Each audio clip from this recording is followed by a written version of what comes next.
Voilà, coach Fulgence Arwangono, je le retrouve à présent, c'est le premier invité sur ce plateau. Est-ce qu'il faut dire invité? Vous êtes déjà de la famille, vous. Coach Fulgence Arwangono, bonjour. Mais Franck Gandhi, Enfant Gandhi. ça Enfant c'est bien. Gandhi. Ça va très bien. J'ai bien Bonjour. répondu, n'est-ce pas? Très bien même, avec félicitations du jury. Ah oui. Allez, coach, avec vous, on parle tous les vendredis de bien-être familial, n'est-ce pas? Et on a commencé à évoquer les trois grands principes qui fondent ce bien-être familial. On a parlé de la complémentarité, ensuite de la compensation.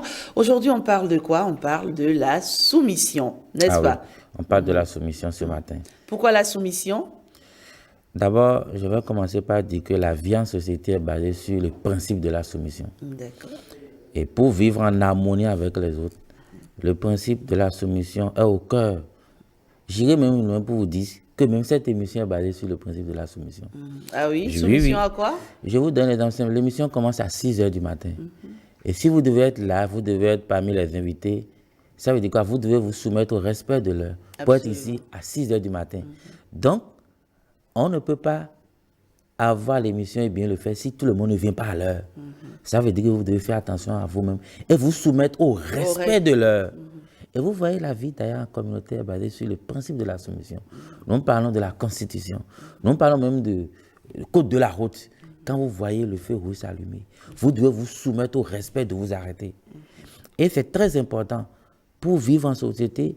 Si vous n'apprenez pas à vous soumettre, parce que vous savez, chacun de nous a envie de faire parfois ce qu'il veut, mais on ne peut pas faire ce qu'on veut. À l'école, partout, dans le processus même de socialisation de l'enfant, on lui apprend à se soumettre à un certain nombre de normes. Vous vous rappelez quand nous parlons du PAF, du programme d'action familiale, Oui. au niveau de la parentalité efficace, c'est vrai qu'on n'a pas eu le temps, mais on a dit l'essentiel. On a parlé de la charte des valeurs et des responsabilités pour les enfants. Quelles sont les valeurs qu'on doit prôner dans chaque famille et quelles sont les responsabilités des enfants. C'est là, il faut se soumettre à cela. D'accord. Et vous voyez, on parle parfois de ceux qui refusent de se soumettre des hors-la-loi. Ils ne veulent pas se soumettre aux normes, au code de la vie. Et vous comprenez avec moi qu'ils sont hors-la-loi et parfois ils se retrouvent là où il faut leur apprendre quand même à respecter. Donc la vie même est basée sur le principe de la La soumission. soumission. Et la Alors, famille ne finalement, s'échappe pas à ça. D'accord. Finalement, coach, c'est quoi la soumission? Qu'est-ce qu'on y met? Super. Vous savez, lorsque nous parlons de la soumission au niveau de l'Académie du leadership et de la parentalité, en tant que coach, c'est la nécessité pour chacun dans la famille de respecter les valeurs auxquelles l'autre croit. Je dis bien, la nécessité pour chacun dans la famille de respecter les valeurs.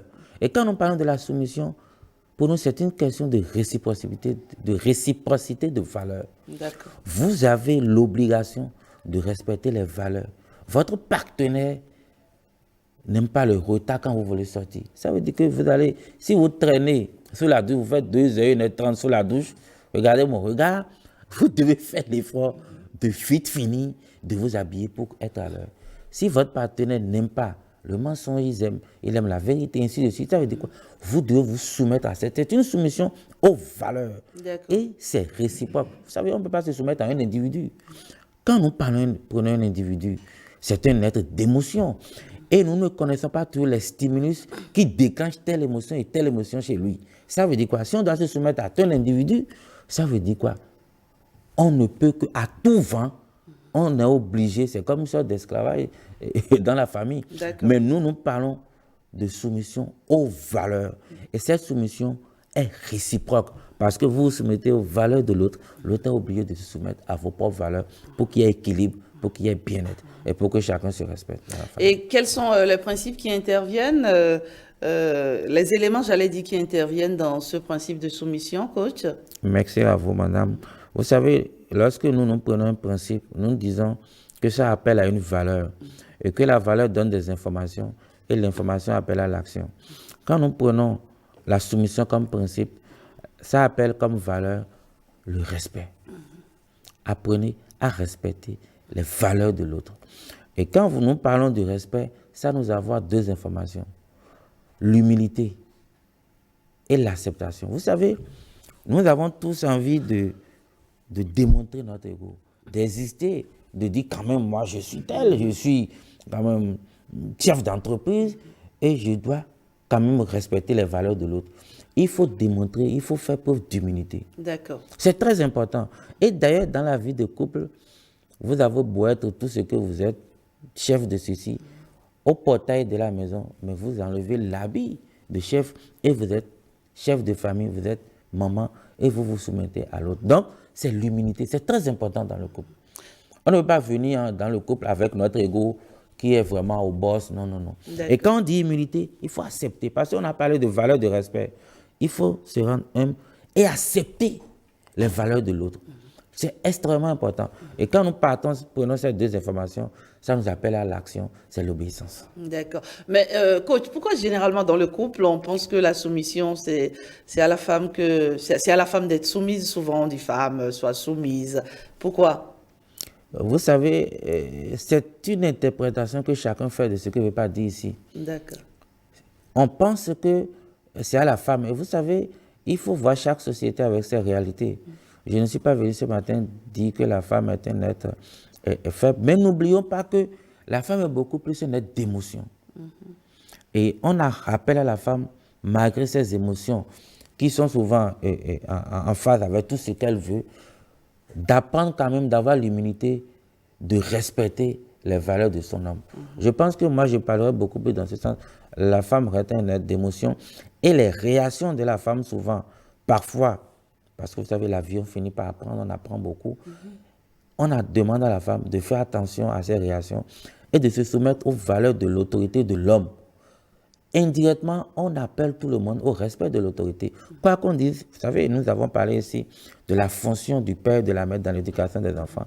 Et j'ai dit ici, avec tout ce que ça a créé, que le père vient pour amener l'enfant à respecter les valeurs de la société, à sortir de ce cocon de la femme qui l'appelle à accepter, à comprendre, à couvrir l'enfant de tout.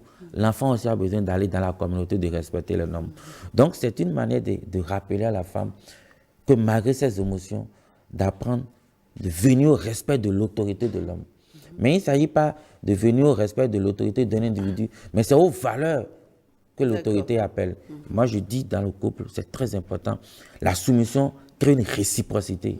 C'est valable pour l'un comme pour l'autre. Pour la femme. C'est vrai que c'est une parole biblique quand on dit femme soit soumise. Je ne suis pas venu commenter ça, je suis quand même au-delà de tout aussi. J'appartiens à une religion. Je ne suis pas venu commenter ça, mais je suis venu nous dire que nous devons tout faire pour nous soumettre les uns aux autres, nous soumettre à nos valeurs. Moi, je parle de valeurs, au principe de l'autre. Vous savez, il y a des hommes qui adorent leur salon. Il faut que ça soit propre. Ne mettez pas les habits ici de l'autre côté. Mais on doit se soumettre au respect de cette valeur. Vous savez, il y a des femmes... Il faut donc apprendre à connaître son partenaire, son homme ou sa femme. Et c'est pourquoi nous savoir ce qu'il aime, ce qu'elle aime, et ne pas... Voilà. Et se soumettre au respect de cela. Vous savez, quand l'individu respecte vos valeurs, vos principes, il y a naturellement harmonie. D'accord. Ce qui fait que parfois, dans les couples, on ne se retrouve pas, c'est que nous venons avec nos égos. Nous venons avec nos forces. Nous venons parce qu'on est peut-être bac plus 20, 50, ou bien on se dit non, moi je ne peux pas me soumettre. Non, c'est une réciprocité. Donc ce matin, j'appelle les hommes à se soumettre aux valeurs de leurs femmes et j'appelle les femmes naturellement à se soumettre aux valeurs des hommes aussi, pour qu'il y ait réciprocité. C'est cette réciprocité qui crée la connexion et c'est cette connexion qui crée l'amour, qui renforce l'amour de tous les jours et nous projette dans l'avenir. Absolument. Merci coach. Voilà qui est bien clair. Au-delà des interprétations, vous avez mis chacun face à ça, à ses responsabilités dans le couple. La soumission, donc, c'est valable pour les deux membres de la famille. Partenaires. Voilà, les deux partenaires. Et c'est une soumission aux valeurs. Aux valeurs, voilà. Aux valeurs des uns et des autres. C'est très important. Parce que nous disons ici quoi? Nous disons que pour réussir dans tous les autres compartiments de notre vie, c'est le bien-être familial qui est au cœur de la réussite. Lorsqu'il y a la joie dans la famille, c'est que quand vous sortez, quand vous allez dans votre environnement professionnel, vous êtes prêt à soulever les défis, à accompagner votre environnement professionnel, à être un employé apte. Et tout ça part de la famille. Bientôt, nous allons célébrer l'indépendance de notre pays. Et j'aime bien, on parle de fraternité, justice, travail, notre devise, mais cette fraternité, justice, travail aussi, c'est dans la famille qu'il faut apprendre ça à nos enfants, pour qu'ils soient des hommes et des femmes de demain. Donc c'est en famille. La famille, c'est l'État en miniature. J'aime l'habitude de dire que je voudrais voir bientôt dans la famille de chaque Béninois, le drapeau béninois, pour dire que la famille, c'est le pays en miniature. Et tout ce qu'on fait dans la famille, c'est pour le bien-être du pays. Merci, coach Fulgence Rwangonou. Vous restez avec nous, d'accord? On vous retrouve sur le plateau débat autour de 7h30. Merci, en tout cas, pour cet exercice que vous faites tous les vendredis, parce que vous avez simplement à cœur le bien-être des familles. Et comme vous avez l'habitude de le dire, une famille heureuse, c'est une... Oui, une famille heureuse, c'est exactement ce moteur qui crée le développement dans tous les compartiments de la vie et de la nation. Merci, coach. Et à tout de suite. Cette émission se poursuit.